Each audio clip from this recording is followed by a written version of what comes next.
Welcome to my channel. This is an impromptu live as they usually all are. I'm Ali, your eccentric nomad, y'all. What is up? I haven't gone live in a minute and thought I would. I just posted a video, long awaited, I think. It's my comparison between Santa Marta, Colombia, and Cartagena, Colombia.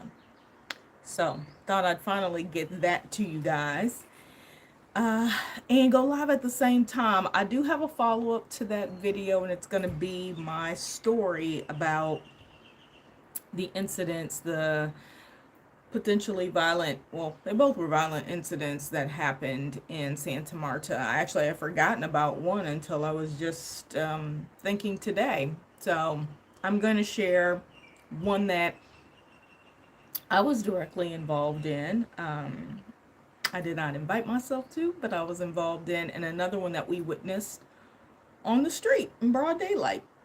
So now I kind of feed into another reason why um, I picked the city that I picked. So check out that video. Um, it just was loaded today. So, but today I want to talk about island living, you guys. Everybody want to be on the island, y'all. Oops. Hey, Shana, what's up? Good morning, good evening, good. It's 12 my time, so it's gotta be midnight your time. What's up? Or where are you? Um, but the truths about island living, and it's a little darker in here only because here, let me open the curtain because it's hot outside, and I'm in a place, y'all, where they do have a burn season here, but it's supposed to be over. I don't think nobody told the neighbors, because it's a big open area down here where some folks live, and they literally burn every day. Um, so heat is one thing, but heat with burn, it's not favorable at all. I always was like, I'll manage. It's not a big deal. It can't be that bad. It's one person burning out here, and I swear I am over smelling it every single day. And I'm in like the boonies, the hiccups. Doing a house sit. The kittens are outside having their playtime. Uh, Excuse me, where I'm gonna leave them while I make this video. Excuse the bird or the thingy that looks like a squirrel, but it's not a squirrel. It's, oh no, it's this. It's a like a hummingbird right here by my window. That's new. So anyway, I want to talk about island living. An update on what's going on with me, where I am in my space. Um, y'all know I'm in Thailand, or maybe you don't, but I am in Thailand. I've been here since um, June 22nd, and I've left once to do my visa renewal. But other than that, I am here for the duration of a couple more months. So it'll be about almost 90 days, my total stay here, y'all. I've kind of gotten the border run situation, and how you work that pretty down packed, I think. So if you ever have any questions about it, not even specific to Southeast Asia or countries in Southeast Asia, but just across the board, just let me know. I'm going to actually, one second, just pull up my YouTube and make sure that it is playing. Oh, it is.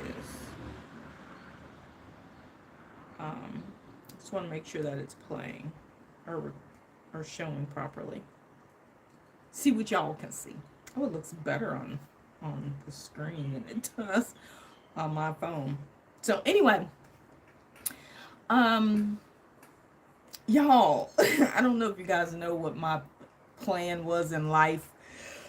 Uh, Years ago, what my journey was, what I wanted to do, how I wanted to do it, all of that stuff. But you know, an island was in there somewhere, and so this video is kind of for anyone who is number one thinking that, you know, I want to be on the island, I want to be secluded, I want to be off away from any and everything, you know, that's normal life, or a person who is considering, you know, starting a business on an island, anything like that. The truths about being on an island. And when I say island, I actually mean like an island you can only get here from an airplane or a ferry.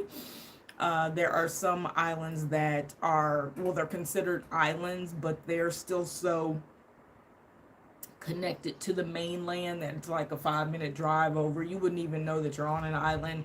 You know, not talking about those. I'm talking about the ones where you literally look out and all you can see is like the shadowing of other land masses and water. Like if you go around this entire circumference of this slate that we're sitting on, there's nothing. Like this is straight up Gilligan, and you don't think about it when you're on a vacation and you're gonna be somewhere for 5 to 10 days, and you don't really think about it. But I got a scooter the other day, and I just was looking at a map to see how far I went, and once you start moving around, this is pretty much anywhere, I feel like space shrinks. So it's not as big as it may seem initially. Like everything always seems to me, I think, like overwhelming in the beginning. You're just like, oh my God, it's such a big space, whatever, unless you're like literally on a 5 foot island or something. But as you start to move around and really see what's accessible and how the flow is and how much traffic, and being a new scooterier myself, I scoot a lot, but I'm usually on the back end of the scoot, not controlling the scoot. And so you are more aware of things, as well as being like very singularly focused. We could do a whole nother video on the truth about riding scooters in other countries that, number one, ride on the opposite side that you're used to, as well as have fewer traffic laws. So that'd be nice to people. And so I think, like, a lot of times, like, I hear a lot of people, oh my God, just send me to an island and I will be happy go lucky. So let's talk about the pros and cons. Does anybody, if you're on here, click the like button or give me a raised hand if you've ever considered moving to an island. Like whether it's, you're doing a gap year, you're starting your life of ease, or you're in your retirement years, whatever that may be, because here in Thailand, retirement is 50. I'm going to talk about that because that limits the residency options that are available. It's really interesting. If you're in any one of those positions and you're considering moving to an island, let's chat. Raise your hand. Let's talk. Or you're already living on one. I would love to hear your input, your thoughts about it. I'm going to start off with, of course, the pros, I think, or it's not even going to be pros and cons, I guess. It's really because a pro for me could be a con for someone else, and a con for someone else could be a pro for me. But I think I want to point out the things that are just obvious about living on an island, but maybe not obvious until you physically get here and you're like, wait a minute. Waymin, Waymin, I can't do that. I can't, or I can, or wow, oh wow, it, when you start to think about it, it's just like, so in the middle of the island there's holes in the ground and waterfalls and you can dive. What? It's, and not all islands are the same, okay? They are not all equal. They're all different. But let's start off with, hold on, let me make sure. I'm reading. Oh, you're at in blah, blah, blah, blah, that's all, folks. Shana, you're back in Vegas, or you're in Vegas. I thought you were going to Mexico. I'm sorry if I got the wrong person, but I thought you were going to Mexico. You never considered living on an island. Okay. I have. I've considered doing more than just living on an island. And so, without even realizing that this experience is practice, it's practice. So you guys can check back for some of my other videos about house sitting. Thank you to all who have signed up under my referral link, and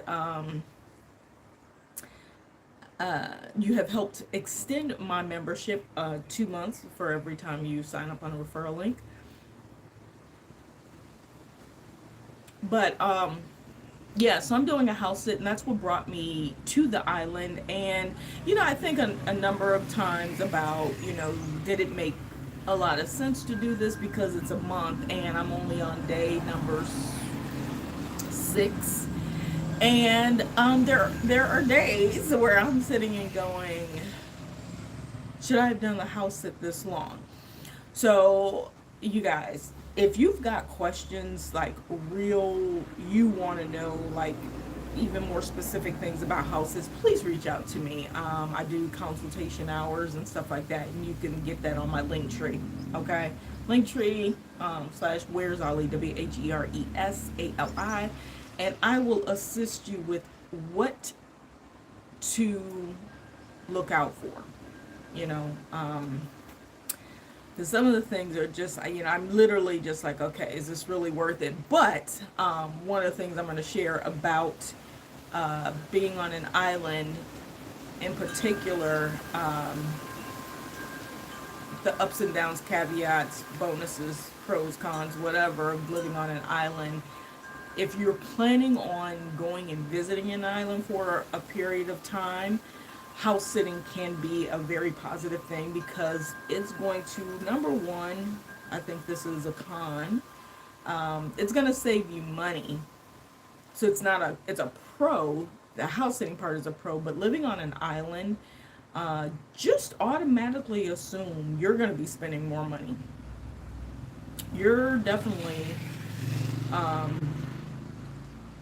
you're going to spend quite a bit more money for accommodations, for everyday living expenses. This is something that I also experienced, and I think I've shared. I was just thinking earlier, when have I ever been on another island? Iceland, but that was only 5 days. Belize, I was there for 2 weeks. 3 weeks. I was there for 3 weeks. And you don't realize part of it, my first 2 weeks was actually on an island, and you don't really realize it until you're moving around. For example, I spent some time in Puerto Vallarta, Mexico, and I'm exploring Guadalajara in September. Oh, okay, fantastic. Yeah, let me know about Guadalajara. I'm definitely interested, and I've never been. So one of the downfalls, or not downfalls, one of the things you need to definitely consider is the cost of living is definitely going to be higher. So for example, let's say you have, this is one of the reasons why, and I'm doing a piss poor job right now of this, you guys, but setting a budget. So like if you're trying to figure out how much something costs, one of the questions that comes up a lot, how much money do I need to save to travel for 3 months, 6 months, or a year? And honestly, it really just depends on your preferences. There are some non-negotiables for some people. Some people are like, no, I need to be running my AC all the time, especially if it's in a tropical place. I need to have so many rooms. I need to have, access to certain things. And there are times like when you're on some of these islands that are developed, but still islands, you have to really be mindful of your usage. And the way that they make you mindful of your usage is you can have power outages. We haven't had any. I don't think I've had any since I've been here. And if there was one, it was really short when I was staying in the other bungalow. I didn't think if that was even here. No, it was in Chiang Mai. Because everything's hitting the grid and you're on an island, right? Like, there's nothing around us. We're like a floating piece of land, or we're connected to the bottom, but we're just like sitting here on the land. There's roads and buildings and electricity and water flowing and sewage systems and all of that kind of stuff. And so, just in general, things are going to cost you more, and you might have to consider, weighing, why am I on an island? Why am I choosing to be on an island? And can I afford it at any cost? Okay. So automatically, like, minimally double the price of maybe one of the more expensive cities in a country that you would consider living on an island at. Okay. That's first and foremost is your accommodation cost is going to be higher. You could do like simple checks by checking on like booking.com, Agoda, even Airbnb. Like, if you go on Airbnb and you're in a place where like, typically the cost of living is super cheap, like that's what drew you to it, and you notice on Airbnb it's like 3 times the price, something is happening. It might be high season, and when it's important to notice is when it's low season. So for example, I'm in Thailand and I went to Chiang Mai and I did a house sit up there, and had I not have had the house sit in that, which kept me in one area kind of away from the mainstream, so I had to experience the mainstream part, was that people said it was so different, it was lots of nature, and it was so much cheaper than places like Phuket. Even cheaper than, I don't know, I don't know if it was, people said it's cheaper than Bangkok or not, but Bangkok's a whole like full blown city. Nightlife, I mean, it's a city. Right? It's a city. So, and maybe I'll do a versus on Chiang Mai versus Phuket or something like that, because I was in Chiang Mai for a month, and I've been to Phuket twice. And Phuket, last time I was there for 3 months. Bangkok 2 weeks, Pattaya 2 weeks, and yeah, Phuket 3 months. So I could do a fair enough comparison, I think, of the two. And so I was expecting, that it would be as comparable and as easy to find like accommodations as it was to find, you know, apartment style accommodations in Vietnam. And I'm surprised at the cost. I'm surprised at the cost in Chiang Mai. And so since I've been in Thailand, and this is rainy season, it's not monsoon season, but this is rainy season. It's like the beginning of when people start leaving, right? Between June and August, and then September, October time frame is when it gets a little shaky here, right? And so I would assume that inland prices are going to be in the ballpark of, let's say a 1 bedroom apartment, um,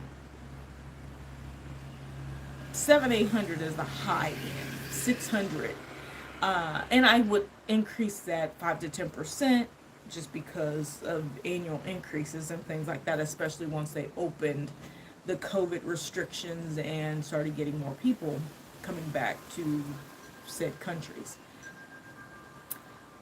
But you guys, I wasn't expecting, like, let me see, how do I explain? Last year in Phuket, I was paying $15 a night in high-rise condo hotel that was serviced every single day. I could have my bed sheets, towels, stuff washed every single day. Electricity, water, um, good television with like HBO and all of that. Plus, it was a, what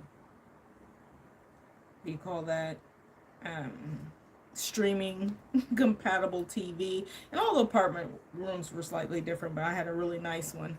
But it was in the same condo hotel with a infinity pool on the roof, a gym up on the roof. I don't know if you guys remember it. I have a video out on it, but I was there last year, and I just kept extending because the price was ended up being $450 a month, right? And it was a studio apartment, but it was big enough and just what I needed: full kitchen, full refrigerator, all of that stuff.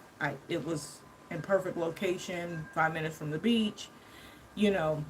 So I have been kind of scaling and basing everything on that being like, you know, that's a great price point. And so on an island, you expect it to be at least double that, right? Since I've been here in, where am I? Koh Samui, and Koh Samui is uh, known as one of the more upscale, I guess, or the nicer islands. I don't know, because I've been, I'm on the north side, and I've been all the way down to the mid mid east side, where everything is, where all the infrastructure. You guys, follow me on social media. I posted some videos when I was in Chewang Beach, which is like the hyped up area.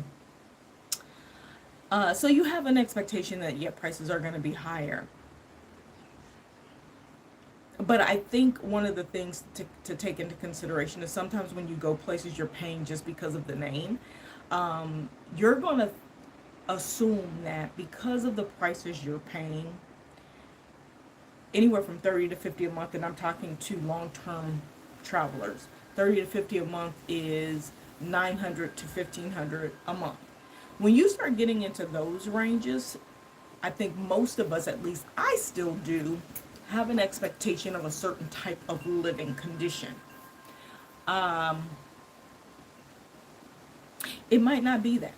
It might simply be that you're in a hostel and living in a dorm space for 500 to 600 a month. So if you're in a dorm space for 500 or 600 a month, then you can easily assume that a one bedroom is going to be quite a bit higher. So that's, to me, one of the cons is, if you're on a tighter budget, kind of comparing it to like Vietnam accommodations, um, basic accommodations, or even accommodations in a place like Pattaya, because I don't know that that has increased tremendously. You know, be aware that it's going to cost you more.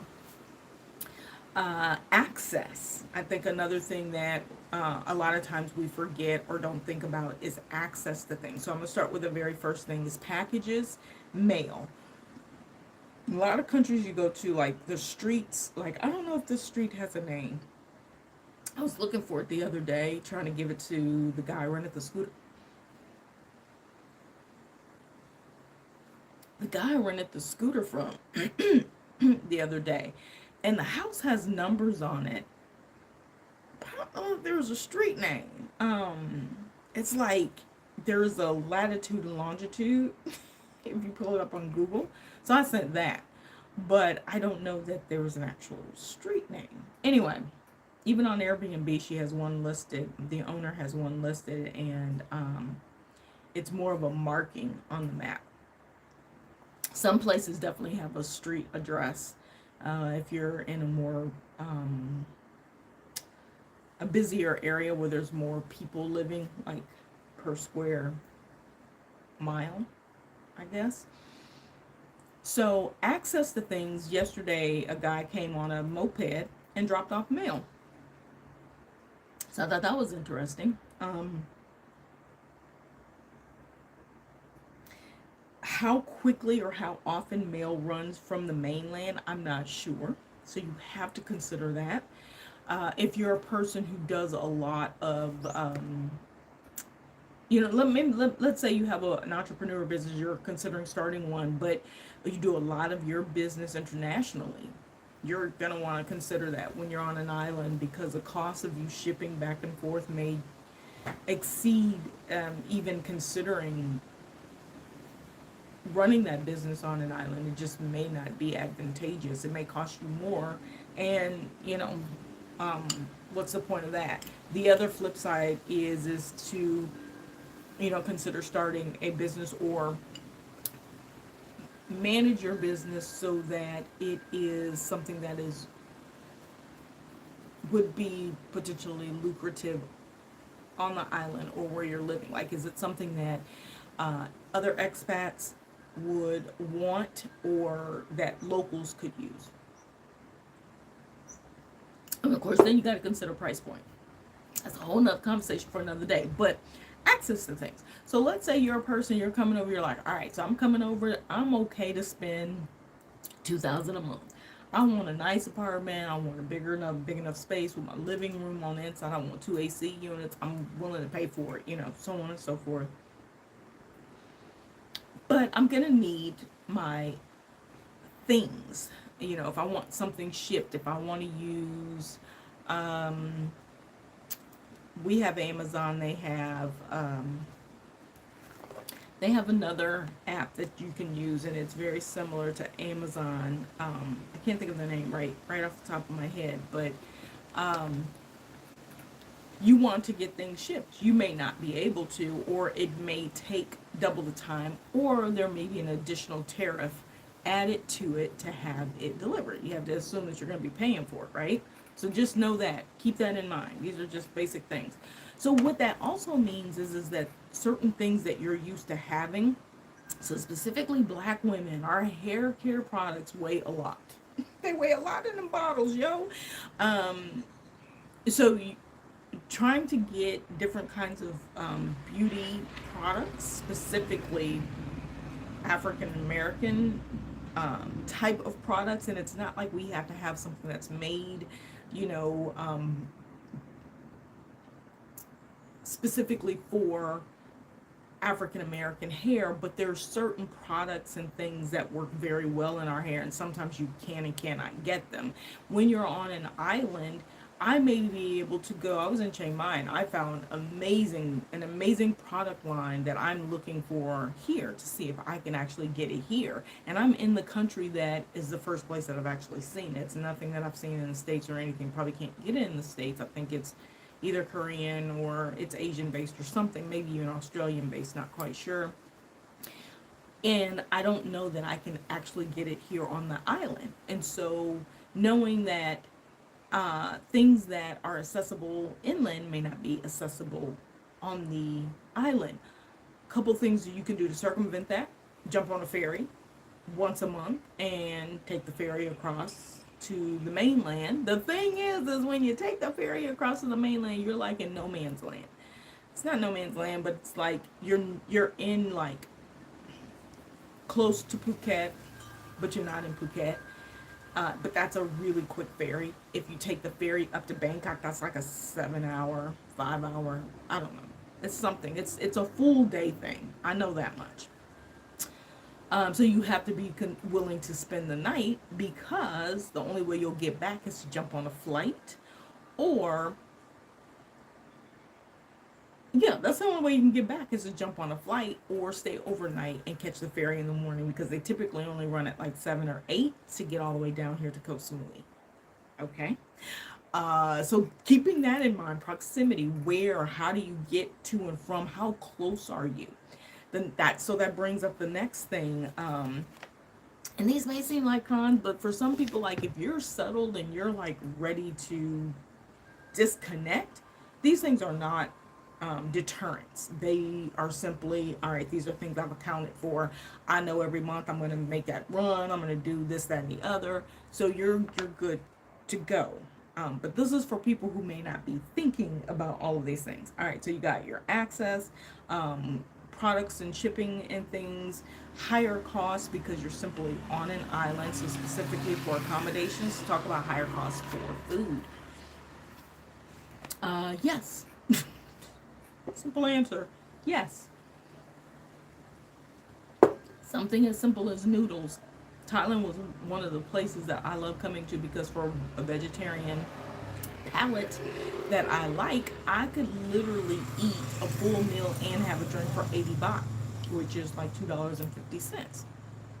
On the island, it's harder to find that. Like a basic noodle or rice and veggies or something is about 120 to 150, and that's like on a normal, like that's cheap. That's like even the markets aren't bad if you're going to local markets, but you have to like consider you're going to a local market, so be prepared for, you're eating truly local.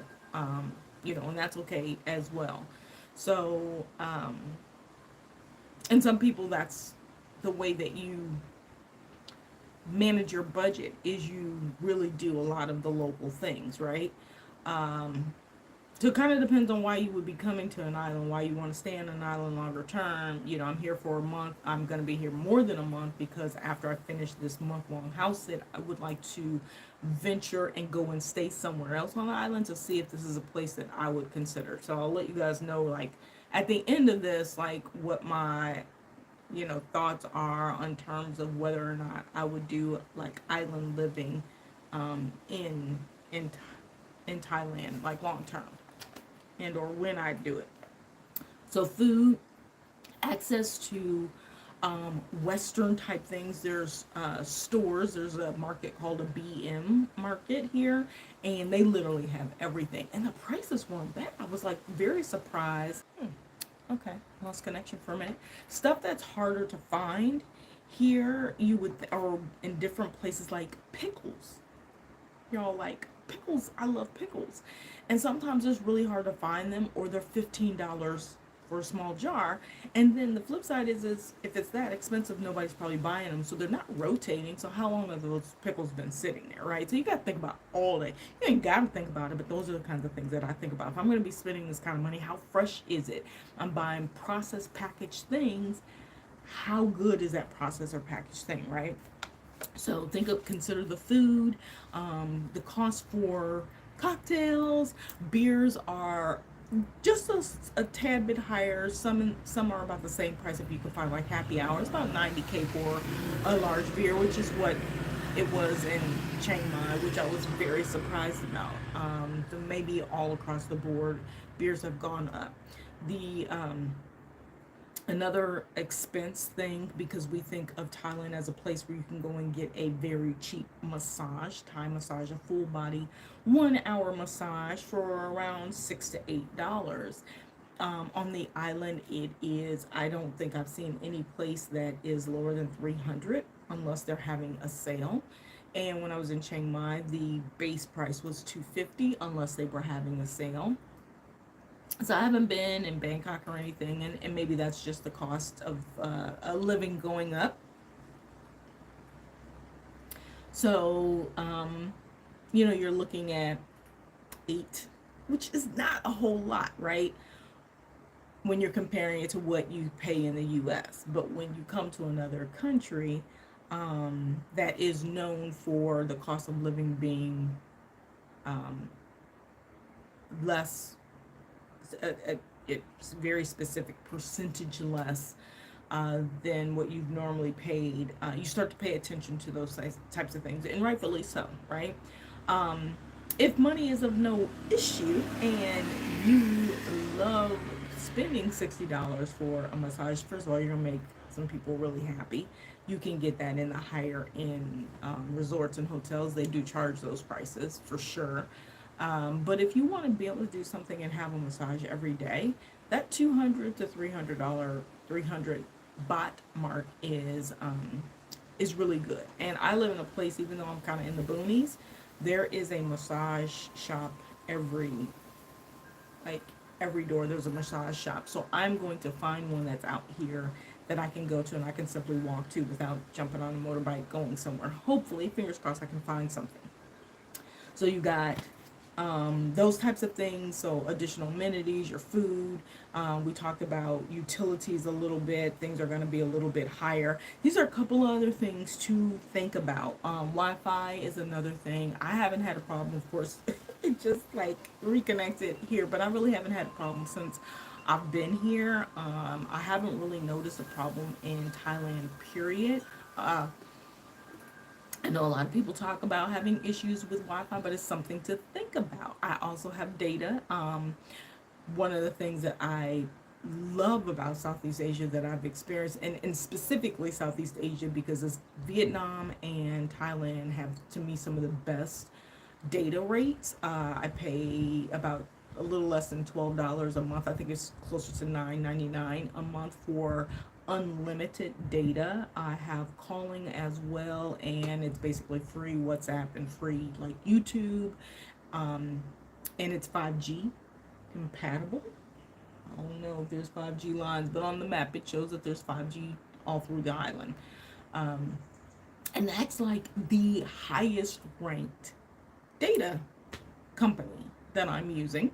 Vietnam was similar in price, but you can go to some other places that are extreme much higher. You're paying like $30, $40, something a little bit more comparable to what we see in the Western world. So yeah, if you want to, you're okay paying what you were paying in the States, you can, but that's a thing to consider. And it's not so much always just the cost, it's the accessibility. You know, are you going to get good throughput? Are you getting good access? Is there lots of downtime that you have to consider? And of course, when the weather and the seasons change, you're going to have to expect some of that, so you need to plan accordingly. A lot of people talk about medical. I know that there's a hospital, I walked past it. um oh, not it, there's, I think there's more than one. So there's one up here, it's a smaller one, I think, and then there's another one, I think, on in another part of the island. But if you're needing some sort of specialized treatment, of course you're going to need to go inland and likely to Phuket or Bangkok. But I tell you, I probably is set up for it as well. So those are things that you need to consider. You literally are going to have to either jump on a plane, be airlifted, depending on, you know, how severe something is. But hopefully, it's not a cat. It's the boy cat that be around here. But hopefully you don't have those types of issues. But that's just something to consider. Is from a medical standpoint, a lot of times just being in nature is just so much more healthy in general, and so you are rejuvenating your body naturally anyway with all of the vitamin E, the vitamin D that you're getting just from being in the outdoors. And you know, if you're consuming more citrus, you're getting very good natural citrus. I got a lime tree back here. I found it's either lime or orange, and then I got a banana tree, well, banana trees right next to me. So I'm just waiting for these bananas over here to be ready to pull down. Oh my God, it's like a whole rack of them, and I'm gonna have bananas. I ain't gotta buy no bananas. They cheap anyway. Um, so to some of the other things that you guys might want to consider. Again, these are like not pros and cons, but things to consider. One, beautiful beaches. Not every island has beautiful beaches. Some of them are rocky, you know, and that's like a preference thing. Like, I'm starting to realize I don't always need sand. Like, I actually would prefer like rocks sometimes over sand, because you could sit, you don't always have to like be gritty and grimy and stuff. The sand here is sand, it's not mixed with dirt. Oh my God, that is so amazing. So even if it's like the thicker, it's easier to brush off. They have thin sand here too in some areas. So, you know, you do have to like spray it off or whatever, but I have not found dirty sand, y'all. Amen. So beautiful beaches. There's a lot of little piers where, you know, they do tours and things like that. And then of course there's the bigger piers for the ferries that come in and out. Okay. Um, the other thing that you have to consider if you're thinking about being on an island is location. Where is that island located? Which ocean are you on? or in. Yeah, which ocean are you in? Because you have to understand the weather patterns for those oceans, like natural disasters. Are you going to stay on the island and rough it out during national disaster season times, or will you go inland and you spend 3 months inland? So accounting for those expenses and that lifestyle change, may not be such a big deal. And maybe when you actually head to the West or to, I would literally probably jump to Vietnam or something like that. It's very easy, or jump over to Europe because the times are almost exact opposite. Wintertime in Europe hits in December, and this is when it becomes summertime in Southeast Asia. So it's a nice little flip. So something else to think about. And then, like, if you're coming to an island, and let's say you have some skill sets in a lot of different areas, and you are, you're working on maybe getting a business residency or something like that. There's different things, and you want to apply for some jobs. You have to know the rules and regulations around foreigners applying for jobs, even if you are working on your residency, or whatever the case may be, because there's so many different options. When you're on an island, a lot of times job opportunities are skimpy, very scarce. So, but if you're a foreigner in a country, walking in and taking a job outside of speaking English um, as your primary language, anything else is it would most likely, just if we're using some fairness and concern for uh, our footprint in countries, is to get something that you're not taking away from a local that lives there and is capable of doing the job, right? So you want to just be conscious. I mean, you don't have to be, but I think you should be very conscious. So you just take into consideration that employment opportunities are usually very slim. So you need to make sure that you have um, funds lined up for how you're going to cover your expenses and your costs. And if you are doing entrepreneur work as you're kind of traveling about, and let's say you're either going to open a shop or a store, a bookstore, product store, something like that, that it's something that uh, can be utilized in that space if you are relying on it as your sole income or a big portion of your income. So just consider those things. It's like, you really have to take yourself out of the mindset, especially like Westerners, those of us in the US. Like, it's not easy, but it's easier to have access to things, to move things around, to start a business. And even if you're not in a best location, you can get products and things like that moved around the country really easy with almost no thought. Uh, you're gonna have to put some thought into it if you're gonna consider moving to an island. So some other things to consider, and again, these could be pros and cons, so it depends. You just want to think about this. The pace is much slower. I don't care what island you're on. Let me think about this.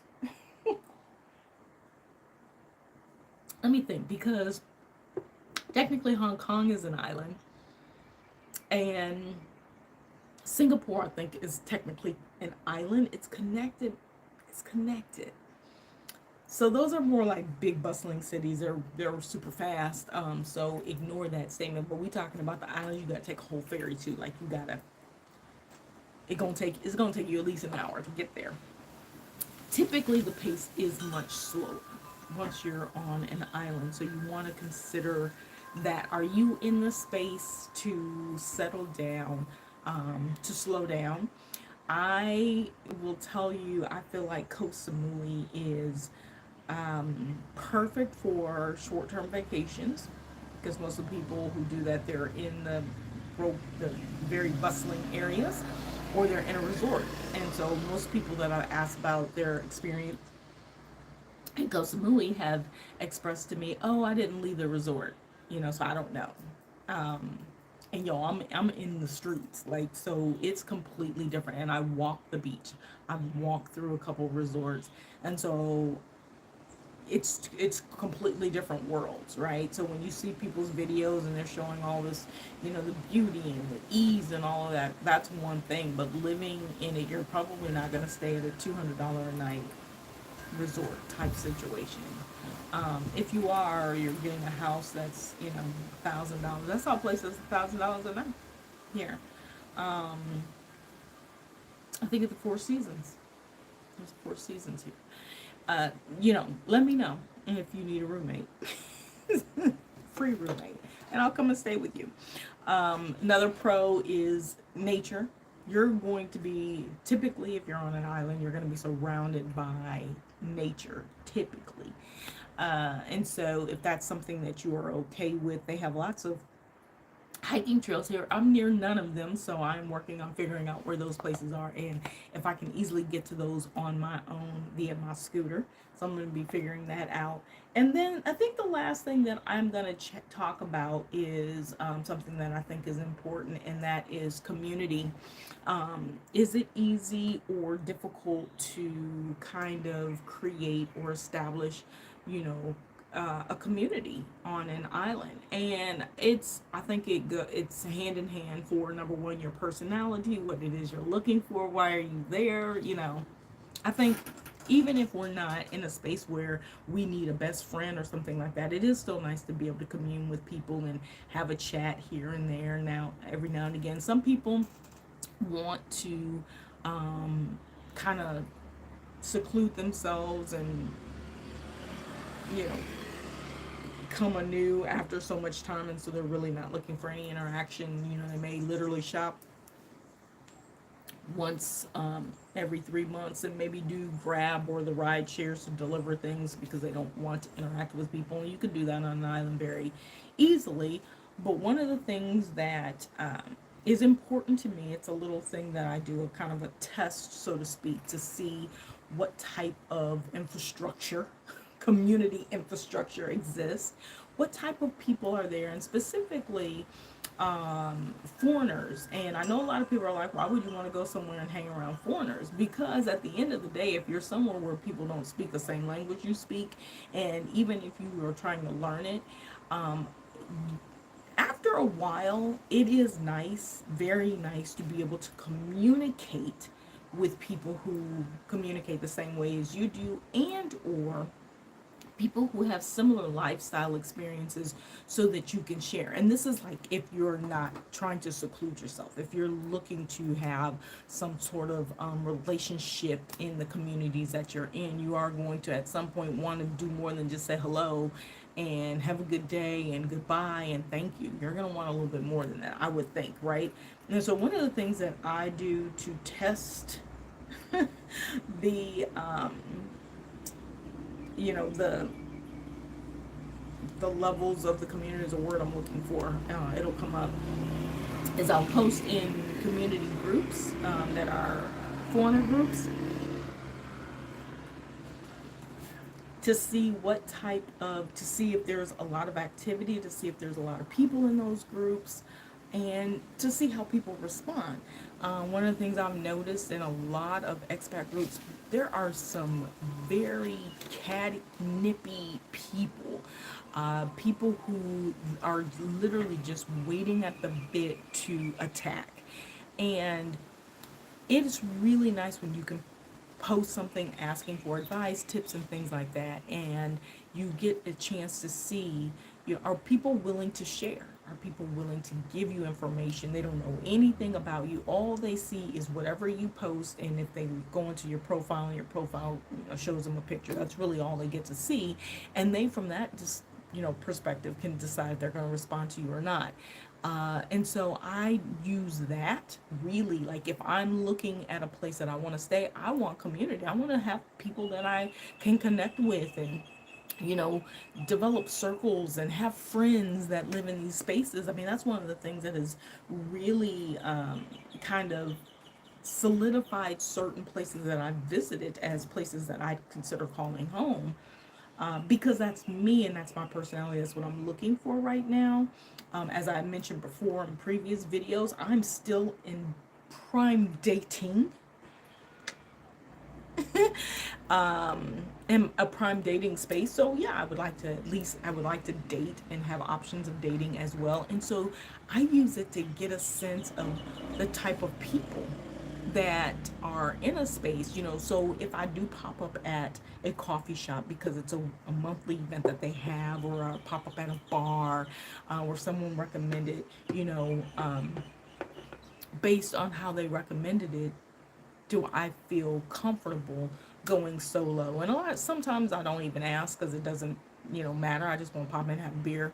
You know, I don't care if we collaborate and, you know, find somebody that's cool or not.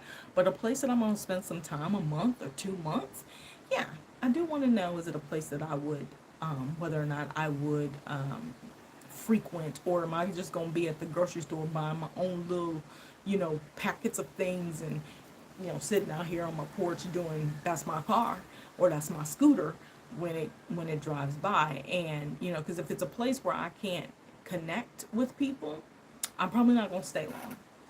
And that's just where I am. So that's could be a pro or a con, like I said, for each individual person. So everything that I listed could fall under the pro or the con umbrella. It really just depends on what it is that you're looking for, where you are in your life. And I am in a place where I want harmony, I want ease, I want peace, but I also want activity, I want action, I want adventure on my terms.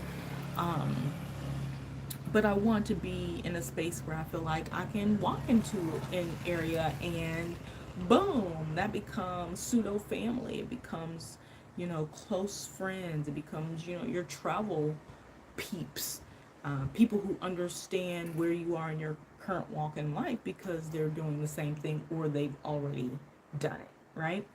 So hopefully that helps. You know, when some of you guys are thinking about, oh my God, I want to be on an island. I could, oh my God, when I visit this place, we were there for 5 or 6 days. I could live there. And I know sometimes we just say things, we just say, but I'm talking about the people who are literally considering. I'm in a number of groups where people are talking about leaving their home place, and, you know, where should they go? I'll just put me on an island on a beach somewhere and I'm good to go. Those who are seriously considering that, that's what this video is for, to think about some of those things, because they could be deterrents, and you kind of want to know before you are one of those people who pack super heavy because you think you need all this stuff, and you bring all this stuff with you, and it costs you a lot to bring it, and you get to a place and you're like, I can't do this. I There's basic things, necessities, things that I consider to be necessities that I can't get or can't get easily, right? So hopefully this helps in that arena. So those are some of my tips and tidbits about what to expect for island living. For me, I'm going to just share how it is for me so far on the island. I've been here 1 week. I got here on the 22nd of July. Yeah, I got here on the 22nd of July, so it's just been a little over a week. And I can dig it. I can dig it. I feel like this island is for vacations, short vacations. And if you are already retired and or an expat, that either you're here coupled or you are seeking or married to a local. And that could be a lot of places, but I feel like so far that's what I've experienced. Although I did meet someone like the first day I was here, and just chatting somebody, and we end up, I often talk about how we cross paths with people for different reasons, seasons, whatever. And I have literally, it's gonna be a separate video. I've been planning on doing this video all week, but there is validity in people. You don't meet people by mistake, okay? You just have to figure out why you meet people. And so I've experienced kind of, meeting some folks as I've kind of just been moving around in the space trying to figure out, would I do this longer term? Could I stay here? I know I wouldn't probably stay here during monsoon season, which will be popping up when I leave, September, October, I believe, time frame. Hopefully it waits. It's rainy season now, but I promise it doesn't even rain every day. And if it does, it's like literally 5 or 10 minutes or a few sprinkles. You're just like, really? But a nice cold front comes through. So I like it. My house sitting was a little tumultuous.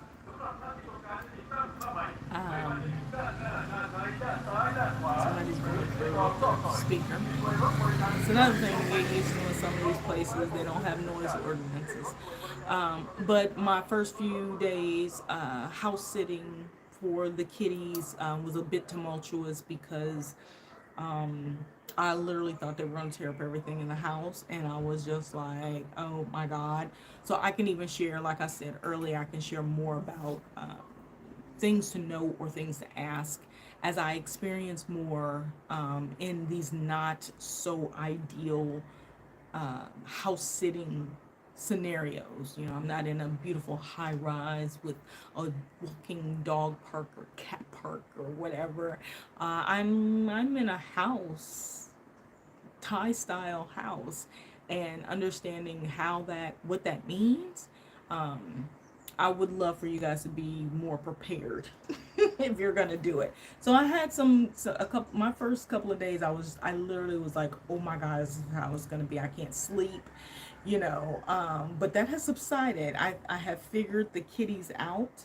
They are understanding how we adults do things, but also taking in consideration what they're used to experiencing and living on a daily basis, but also kind of fitting it to my lifestyle and my personality without taking away from them, just kind of working it around.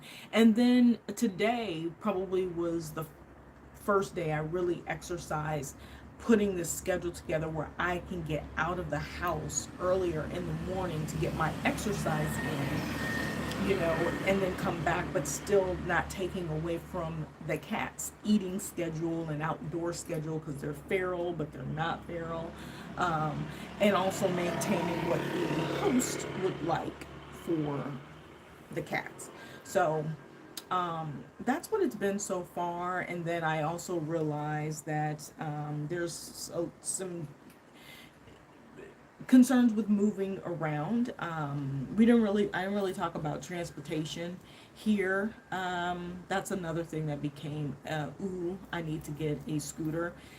In other parts of the island, ride shares easily and readily available. I happen to be in an area where it don't matter if you pay in cash. If you try to like stick a leg out, you're not going to get a ride share, which explains now why there's so many taxi booths along the road. But it's like the cost for me to rent a scooter for a day, it's almost equivalent to 3 rides, or I'm sorry, 1 ride one way in a taxi, bike or car is equivalent to 3 days of scooter rental. So you start to weigh it out and you're just like, wait a minute. So I can pretty much rent a scooter for less than $4,000 for a month, or pay $400 to $500 or even $600 per one-way ride in a car, and they won't even pick me up. Like, I have to walk so far, and it's really hot. Like, if I'm saying it's hot, it's hot. Like uncomfortably hot. I can walk 10 kilometers and still be okay. I'm struggling at about 4. It's a different kind of hot, and I don't know if it's the way the island is set up, but oh my gosh, it's not a super friendly walk with the hot. Yeah, I mean, it's just one of those interesting things. So transportation was a surprise to me because I was under the impression I could get ride share, and I cannot. So you want to make sure you account for that. Luckily, it's so cheap here.